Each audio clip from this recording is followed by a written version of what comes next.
voyez, une femme qui était fille d'Abraham, qui était détenue par un démon, un esprit, et qui l'a rendue infirme pendant 18 ans. Pour le commun de mortels, cette infirmité, cet handicap était normal. Peut-être que la femme avait eu un accident, peut-être que la femme avait eu un surpoids, peut-être que la femme avait contracté une maladie qu'eux qualifiaient de normale. Mais Jésus, par la puissance du Saint-Esprit, va détecter, va voir, va discerner que l'esprit, la condition de cette femme, elle est spirituelle. Le fait qu'elle soit courbée en étant fille d'Abraham, en ayant cet handicap n'était pas d'origine naturelle ou normale. Il y avait un esprit qui contrôlait cette femme, c'est-à-dire un déguisement. C'était un démon qui est venu en forme d'handicap, qui a pris une sorte de maladie naturelle ou un problème physique naturel, mais qui l'a rendu handicapé pendant 18 ans. 18 ans de souffrance, sans comprendre qu'est-ce qui se passait. 18 ans de ne pas se marier, 18 ans de ne pas pouvoir travailler, 18 ans de ne pas pouvoir faire le business, 18 ans d'handicap et de malformation causés par un démon. Voyez-vous, lorsque Satan tient une personne, il le tient vraiment en captivité. Lorsque Satan tient une personne, il le tient vraiment dans l'handicap. Cette femme ne pouvait rien faire à cause de la malformation. Ici, je parlerai de deux choses.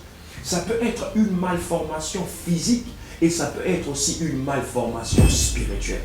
Lorsque un démon vous possède, il vous tient dans une situation d'handicap, soit émotionnellement, spirituellement, soit physiquement. Physiquement, c'est-à-dire en mettant dans votre corps une maladie, une situation, un handicap, une infirmité qui vous empêchera de vivre normalement. Et je crois de tout mon cœur que la puissance du Saint-Esprit que nous avons dans ce ministère et que nous croyons avoir reçu le mandat peut vous rendre libre, peut vous délivrer. Et pourtant, elle est fille d'Abraham. C'est-à-dire qu'elle est descendante d'Abraham. Elle devrait jouir de toutes les grâces, de toutes les faveurs, de toutes les bénédictions, de tous les droits qui reviennent à la lignée d'Abraham. C'est-à-dire, je bénirai ceux qui te béniront, je maudirai ceux qui te maudiront, vous serez une bénédiction pour toutes les nations, et partout où vous serez bénis. Toutes ces bénédictions que Dieu a données à Abraham dans le Genèse chapitre 12, cette femme n'en bénéficiait pas.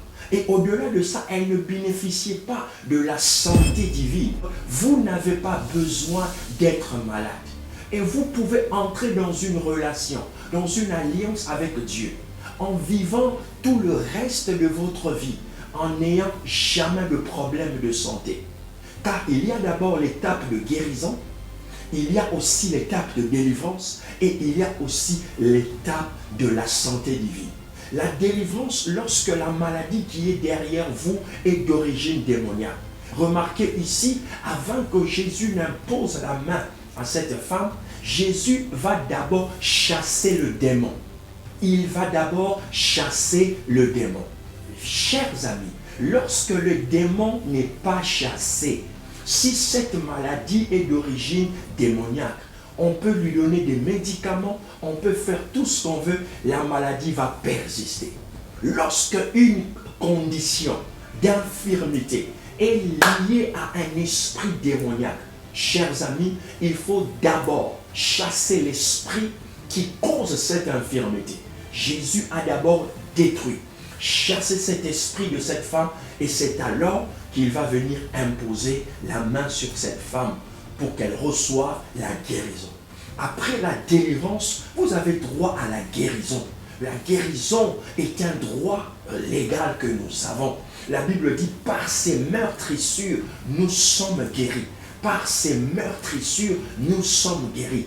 Le châtiment qui donne la paix est tombé sur lui. Par ses meurtrissures, nous sommes guéris. Peu importe la maladie, le VIH, le cancer, la sclérose en plaques, toute forme de maladie qui défie la science et la médecine moderne.